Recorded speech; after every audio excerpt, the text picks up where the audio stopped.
کام بیت اللہ کی تعمیر، اور پھر اخلاص میں بھی کوئی شک نہیں ہے، صرف اور صرف رضا الہی کے لیے مقام اعلیٰ ہے، شان اعلیٰ ہے۔ لیکن یہ کارنامہ سر انجام دینے کے بعد بڑی عاجزی اور انکساری سے کہہ رہی ہیں، ربنا تقبل منا انک انت السمیع العلیم۔ اے ہمارے پروردگار، اے ہمارے پالنے والے، یہ جو ہم نے کوشش کاوش کی ہے تو اس کو قبول فرما لے، بلا شبہ تو خوب سننے والا، خوب جاننے والا ہے۔ تو پتہ چلتا ہے کہ عبادات کرنے کے بعد، عبادت کرتے ہیں ہم اللہ رب العزت کی توفیق سے، ہمارا اپنا کوئی کمال نہیں ہے، تو عبادت کرنے کے بعد پھر اس چیز کا فکر مند ہو جانا کہ اللہ اس کو قبول فرما لے۔ بالخصوص یہ رمضان المبارک کا مہینہ گزرا ہے، سلف صالحین اور صحابہ کرام کا یہ خوبصورت طرز عمل تھا، جب ماہ مقدس گزر جاتا تو کئی دنوں کئی مہینوں تک یہی ان کی دعائیں رہتی تھی، یا اللہ جو ہم نے عبادات کی ہیں شرف قبولیت سے نواز دے، کیونکہ اللہ رب العزت کی طرف سے قبولیت ہوگی تو تب بات بنے گی۔ شادی پہ جائے نا، جس کی شادی ہو، سارے اپنا جتن کیے ہوں اور سارے اہتمام کیا ہو، بندہ 100-150 برات لے کر جائے، جب تک دلہا کہے نا قبول، بات نہیں بنتی۔ تو جب اللہ رب العزت نے قبول کہنا ہے اور اس پہ اللہ رب العزت کی مہر جو ہے ثبت ہو جانی ہے، تب بات بننی ہے۔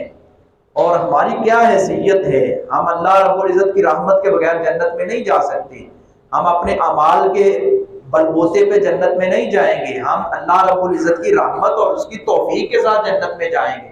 حضرت عمران کی بیوی کہتی ہیں، اے اللہ جو میرے بطن میں ہے، فتقبل منی ربی آرینی، آپ سب آیت کیسی ہے، محررن فتقبل منی ربی انی نظرت لک ما فی بطنی محررن فتقبل منی۔ اللہ جو میرے بطن میں ہے میں تیری نظر کرتی ہوں، تیرے راستے میں اس کو وقف کرتی ہوں، تو اس کو قبول کر لے۔ یہ انبیاء کرام کی اور انبیاء کرام کی بیویوں کی یہ صورتحال ہے، یہ صحابہ کرام کی صورتحال ہے کہ وہ قبولیت کی دعائیں کرتے ہیں۔ سجدہ تلاوت کی 2 دعائیں مشہور ہیں، اس میں ایک دعا یوں بھی ہے، اس کے اینڈ پہ الفاظ آتے ہیں، رب وتقبلها منی کما تقبلتها من عبدک داؤد۔ اے اللہ تو ہماری دعا کو قبول فرما لے جس طرح تو نے داؤد علیہ السلام کی دعا کو قبول کیا تھا۔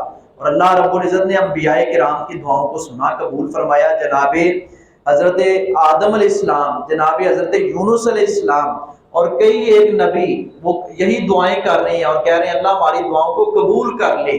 اللہ قبول کرتا ہے، اللہ رب العزت سنتا بھی ہے، قبول بھی کرتا ہے۔ وہ ذات ہے استجب لکم، فرمایا کہ میں پکار کو سنتا ہوں، اس کا جواب دیتا ہوں، اس کو قبول کرتا ہوں۔ تو یہ ہماری دعا جو ہے یہ ہمیشہ ہونی چاہیے، ربنا تقبل منا انک انت السمیع العلیم۔ اور جب ہم عید پہ ایک دوسرے کو ملتے ہیں تو ہم یہی دعائیہ کلمات کہتے ہیں، تقبل اللہ منی و منک، اللہ رب العزت کی توفیق سے جو آپ نے نیک اعمال کیے ہیں، جو میں نے کیے ہیں، اللہ اس کو قبول فرما لے۔ تو قیامت کا دن ہوگا، نبی اکرم سے قرآن کہتا ہے، نبی اکرم صلی اللہ علیہ وسلم کا فرمان بھی کئی ایک اس پر شہادت دیتے ہیں، عاملۃ ناصبہ، بہت سارے لوگ آئیں گے عمل کر کے تھکے ہوئے ہوں گے، تصلی نارا حامیہ، ان کو جہنم کی آگ میں پھینک دیا جائے گا۔ کیوں؟ لوگوں کو دکھانے کے لیے۔ کیوں؟ نیک اعمال تو کرتے تھے، ساتھ ساتھ رشتہ داروں کے، اولاد کے حقوق غصب کرتے تھے۔ کیوں؟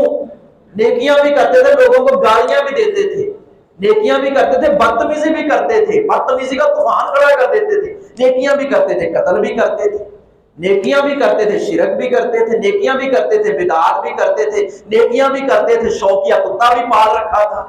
اور یہ اس طرح کی یہ جتنی بیماریاں ہیں، جتنی خرافات ہیں، یہ حسد ہے، یہ منافقانہ طرز عمل ہے۔ صرف شرک نیکیوں کو برباد نہیں کرتا، یہ ساری وہ برائیاں جن کا میں نے تذکرہ کیا اس کے پیچھے دلائل ہیں۔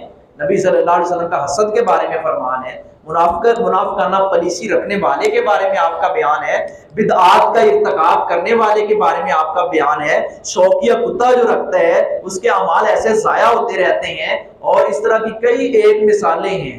وَلَا تَكُونُوا كَالَّتِي نَقَضَتْ غَزْلَهَا مِن بَعْدِ قُوَّةٍ أَنْكَاثًا، فرمایا اس بڑھیا کی طرح نہیں ہونا جو چرخے پر سود کاٹتی ہے بڑی مضبوطی سے، کلتی ناقضت غزلا من بعد قوت انکاسا، اپنی کی ہوئی محنت پہ پانی پھیرتی، خود ہی سود کاٹنے کے بعد اس کو کینچی کے ساتھ ایسے کتر کتر کر دیتی، کاٹ دیتی ہے۔